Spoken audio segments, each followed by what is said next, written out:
Hola de nuevo, te doy la bienvenida a mi canal Magistral TV Oficial. Soy el maestro Amaury Salazar y te invito a consultar nuestro material. En esta ocasión traemos para ti el curso denominado Derecho Administrativo en México para el año 2020. Espero que sea de tu agrado. Gracias. El curso consta de las siguientes unidades: 1. El Estado.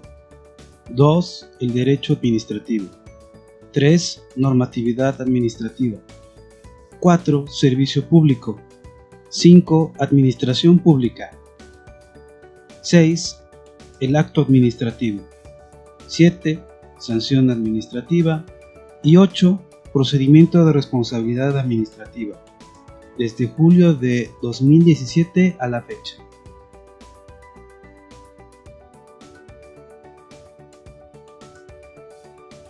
Iniciamos el curso con un tema clave en el derecho administrativo, así como en el derecho procesal administrativo. Nos referimos al Estado. Según diversos autores de teoría política, la voz Estado deriva de stato, stare, status, que significa permanencia, orden permanente o que no cambia. El Estado es un fenómeno reciente, cuando más 5 siglos de existencia, que surge en Europa Occidental, donde el mercado y la soberanía marcan sus orígenes. Fue en el siglo XVI, en Florencia, Italia, cuando Nicolás Maquiavelo, en su famoso libro El Príncipe, de 1513, utilizó por primera vez en su acepción moderna la palabra Estado. La frase que utilizó fue la siguiente: todos los estados, todos los señores que han tenido y tienen dominación sobre los hombres, son Estado y son o repúblicas o principados. Para Rousseau, soberanía es la voluntad general que reside en el pueblo y que constituye la fuente de normatividad jurídica, primordialmente la Constitución. El Estado puede ser definido mediante los elementos que lo componen.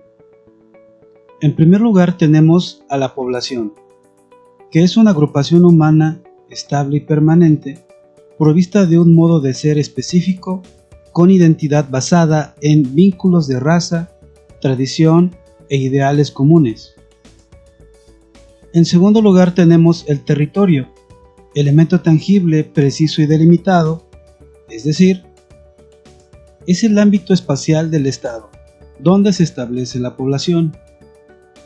El gobierno es el tercer elemento del Estado, entendido como el conjunto de órganos donde se depositan las funciones del poder público y de esta manera llevar a cabo las actividades del mismo Estado. Como cuarto elemento tenemos el orden jurídico. Su función es organizar al Estado y especificar sus actividades. Con este elemento podrá imponerse legítimamente, aún con la coacción física. El bien común o finalidad es el último elemento del Estado, determinado por la población. Debe ser cierto y realista, buscando ante todo su supervivencia y garantizando insumos, servicios cada vez de mayor calidad. Continuamos con el tema 1.2, la evolución del Estado. Desde que el Estado apareció en el mundo, ha evolucionado de tal forma que en cada época fue adoptando conductas propias de su tiempo. Esta situación nos permite apreciar diferentes tipos de Estado que aparecieron de manera sucesiva, donde de acuerdo a los modos de producción económica encontramos al Estado primitivo. Se considera una primera forma de producción económica al Estado primitivo. Debido al sedentarismo humano, aparece la división del trabajo. Una parte de la población se dedicó a la agricultura, mientras que otra se dedicó al pastoreo de ganado. Tiene lugar la edad de los metales, donde se comenzaron a utilizar diversos instrumentos de metal como el azadón y el arado con reja de metal. Al generar cada vez más producto aparece el fenómeno del trueque.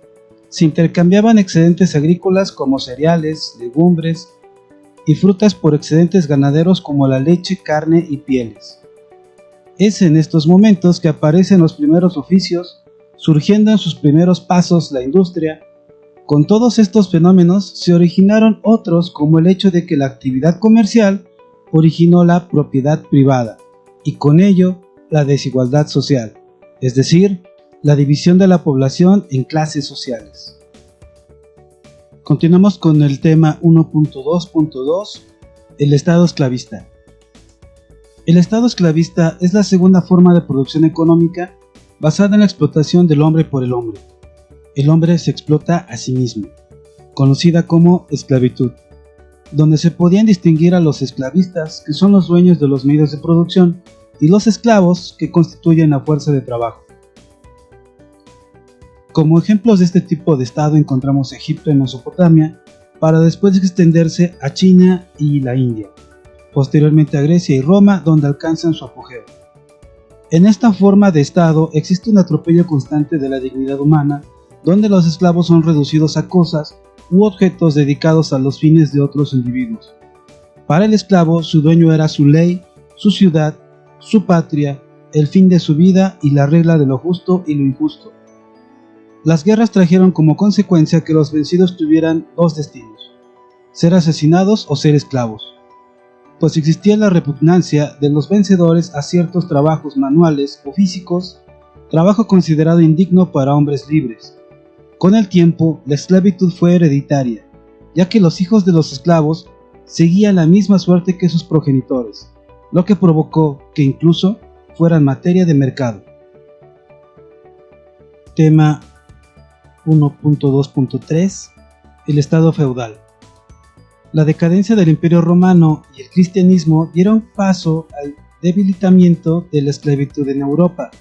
Se transformó en servidumbre, donde el esclavo pasó a ser un siervo adherido a una tierra.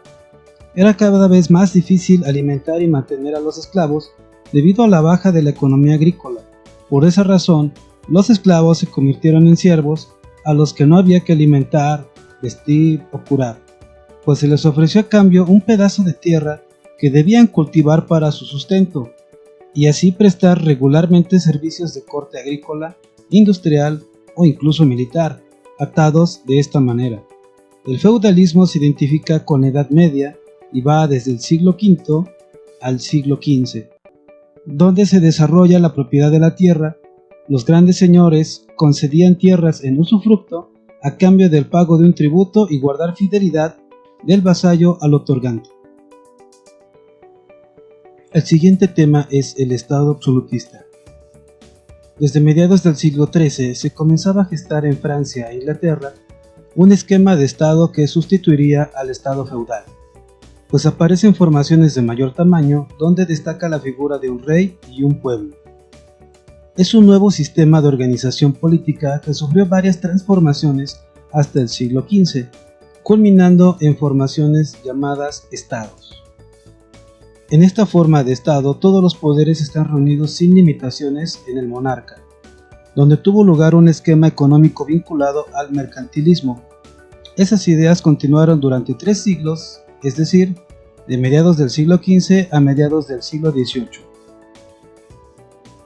Tema 1.2.5 El Estado liberal. Es en el Estado liberal donde destaca la Revolución Inglesa en el siglo XVII y la Revolución Francesa en el siglo XVIII. El Estado absolutista fue sustituido por el Estado liberal. El Estado se reduce a un Estado policía, reducido a una mínima expresión donde sus principales objetivos eran: 1. Hacer, interpretar y hacer cumplir la ley. 2. Preservar la seguridad interna mediante la actuación policial. Y 3. Defender a la población de ataques. Aparecen conceptos como el Estado de Derecho, que en ese momento se podía interpretar que todas las personas eran iguales ante la ley. La producción económica se basó en el respeto a la propiedad privada casi sin limitaciones, mientras que, en el aspecto ideológico, se pensó que el Estado debía estar al servicio del pueblo. Pero no todo era bueno. El exceso de liberalismo provocó anarquía, donde el hombre pierde su fin en sí mismo y los más poderosos se aprovechan de los más débiles. Tema 1.2.6 El Estado intervencionista. Los excesos del liberalismo provocaron que la población abandonara esta ideología, donde comenzaron a aparecer manifestaciones tumultuosas de inconformidad con la creación de la desigualdad, surgiendo así el sector burgués, el sector obrero y el sector campesino. Aquí surge el Estado intervencionista, donde se advierten tres tipos diferentes de Estado: el Estado socialista, el Estado fascista y el Estado de bienestar. Continuamos con el tema 1.2.6.1 El Estado socialista. En el materialismo histórico, el socialismo es la primera forma del comunismo, donde la propiedad de los medios de producción es de la sociedad, la cual admite dos modalidades: la de sociedades cooperativas y la de propiedad estatal, que pertenece a todo el pueblo, donde se asume una postura intervencionista en que el Estado tiene el control total y absoluto. En esta forma de Estado no hay clases sociales. La propiedad única es de todo el pueblo sobre los medios de producción de bienes y servicios, donde hay una igualdad absoluta de todos los miembros de la sociedad. Federico Engels decía que el Estado iba a desaparecer, ya que se avecinaba a una sociedad utópica. Los únicos países que en la actualidad se consideran socialistas son China, Corea del Norte, Cuba y Vietnam. Continuamos con el tema 1.2.6.2 El Estado fascista. El fascismo es una ideología y también un tipo de Estado, de carácter totalitario y antidemocrático, creado por el dirigente italiano Benito Mussolini, quien difundió la idea en Europa entre los años 1918 a 1939. Esta ideología exalta aspectos como la patria o la raza para poder movilizar a las masas, lo que implica opresión para las minorías mediante un fuerte militarismo. Los ejemplos más conocidos de esta ideología es la Italia fascista de Mussolini, que inaugura este modelo acuñando el término. Le sigue la Alemania fascista de Adolfo Hitler, quien agrega un nuevo factor a la ideología, llamado racismo. Y cerrando este ciclo, se encuentra la España de Francisco Franco, que tiene su propio sello. Aquí el Estado se diviniza y el hombre pasa a ser un elemento a su servicio. El Estado hace de todo. La libertad humana se reduce drásticamente. Prueba de ello es la frase de Benito Mussolini que dice: nada fuera del Estado, nada contra el Estado, todo en el Estado. Continuamos con el tema 1.2.6.3 El Estado de bienestar, también llamado Estado social de derecho o Estado benefactor, quien debe proveer servicios en cumplimiento de los derechos sociales a la totalidad de los habitantes de un determinado país. Es el resultado del movimiento denominado solidarismo, corriente ideológica que se resume con la siguiente frase: todos vamos en el mismo barco, donde se busca el beneficio potencial de todas las partes. El Estado no solo debe ser un Estado vigilante, pasa a ser un Estado promotor de la justicia. Se deben prestar de mejor manera los servicios públicos, ya sea mediante la administración pública o mediante delegación de actividades. Continuamos con el tema 1.3 Formas de Estado. Estructuralmente, el Estado puede admitir diversas formas, por ejemplo, una forma simple o una forma compleja. En el primer caso, su prototipo se plasma en el Estado unitario o central, en tanto que el segundo lo caracterizan dos modalidades actualmente. La forma unitaria de Estado es su forma más pura, Se entiende por Estado unitario o central el estructurado de manera monopólica, de tal modo que no admite la idea de dividirse en partes internas políticamente autónomas, lo que no impide que se dé una descentralización administrativa. En otras palabras, el Estado unitario es una forma de Estado donde el poder está centrado y existe un solo centro de poder político que se extiende a lo largo de todo el territorio del Estado. Existen Estados unitarios puros que conforman una sola entidad con un gobierno estatal único sin ninguna división administrativa. Los únicos Estados unitarios puros son Mónaco y la Ciudad del Vaticano. Cuando hablamos de Estado en su forma compleja, hablamos de la Federación y la Confederación. Tienen en común el reunir varios estados en una misma estructura política, cuyos órganos asumen en mayor o menor medida el ejercicio de algunas de las funciones del poder público en todo su ámbito espacial. El Estado federal es producto de un pacto celebrado entre varios estados, documentado en una constitución, mediante el cual crean, por encima de ellos, un nuevo estado que los comprende a todos, lo que conlleva un reparto de competencias entre los órganos federales y de las entidades federativas, depositarios del poder público. Las federaciones son, en otras palabras, estados conformados por entidades soberanas y autónomas.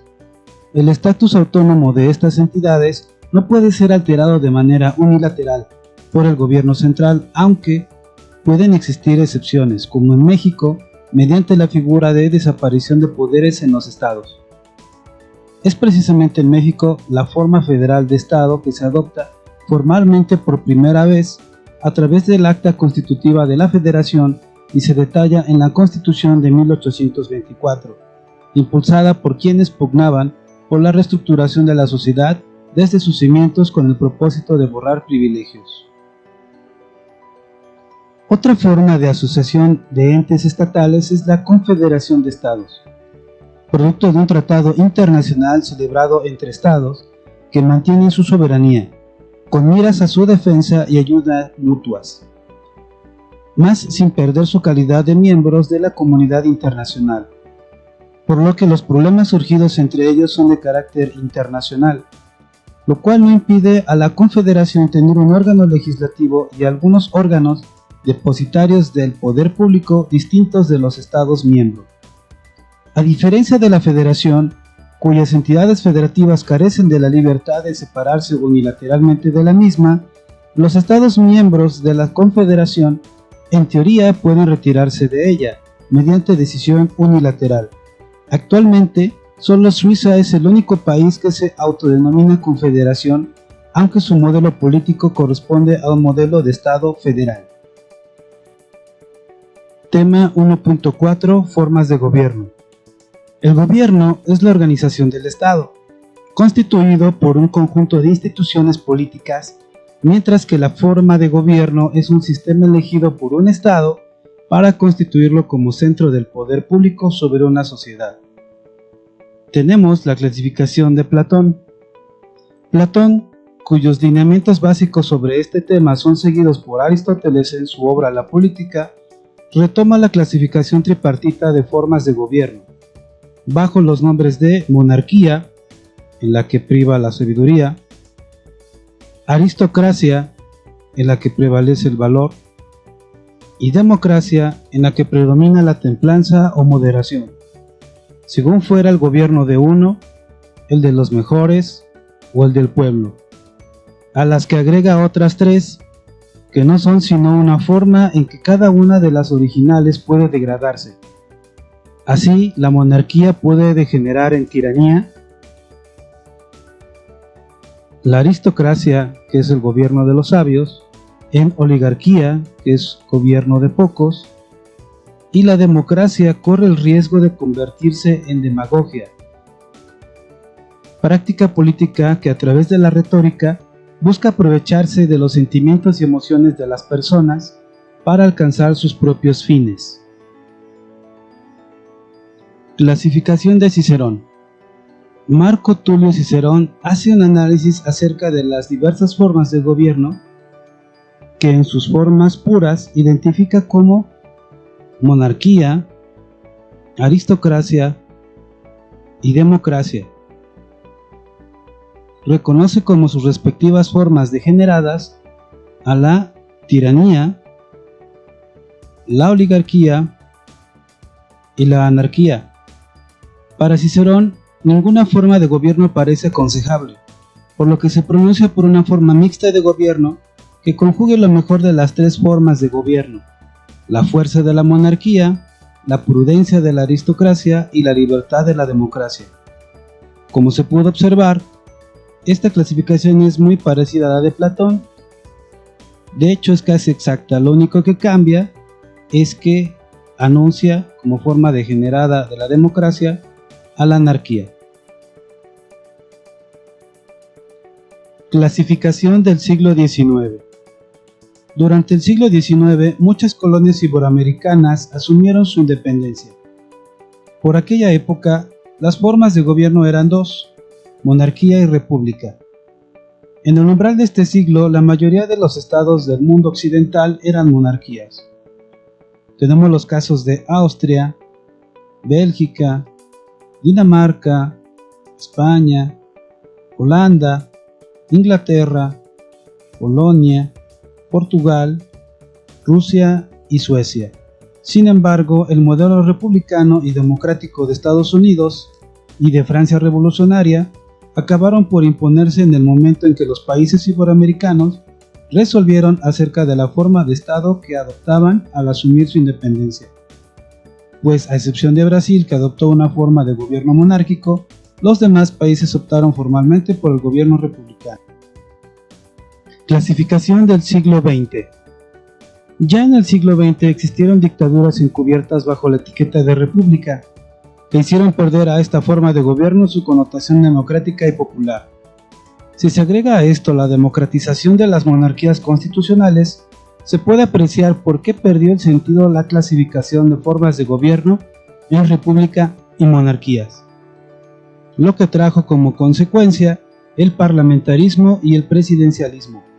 Así lo sostiene el profesor argentino Germán Vidar Campos. Las dos formas fundamentales de gobierno que se dan realmente en los regímenes contemporáneos son la parlamentaria y la presidencial. En el parlamentarismo se hace una clara distinción entre el Estado y su gobierno, que conduce a tener un jefe de Estado y un jefe de gobierno. El primero con injerencia en el parlamentarismo monárquico, que es el rey, en tanto que el parlamentarismo republicano es el presidente. En esta forma de gobierno, el poder ejecutivo es colegiado, ya que está a cargo de un gabinete o ministerio, independiente del jefe de Estado, presidido por el primer ministro o su equivalente. La división de poderes se ve sustituida por el parlamentarismo. Por otro lado, el presidencialismo es exclusivo del esquema republicano y, entre otros aspectos, se caracteriza por el hecho de que el presidente de la República es jefe de Estado y también es a la vez jefe de gobierno. Además, es jefe de la administración pública y jefe supremo de las Fuerzas Armadas. El poder ejecutivo en el sistema presidencial es unipersonal. La división de poderes en este sistema es profunda. Existen claras esferas de acción donde se dan excepciones y realizan actividades de otros poderes. Si te gustó este video, suscríbete, regálanos un like y compártelo, para seguir elaborando más contenido como este. En el siguiente video trataremos el tema el derecho administrativo. Se despide de ti el maestro Mauri Salazar y Magistral TV Oficial. Hasta la próxima.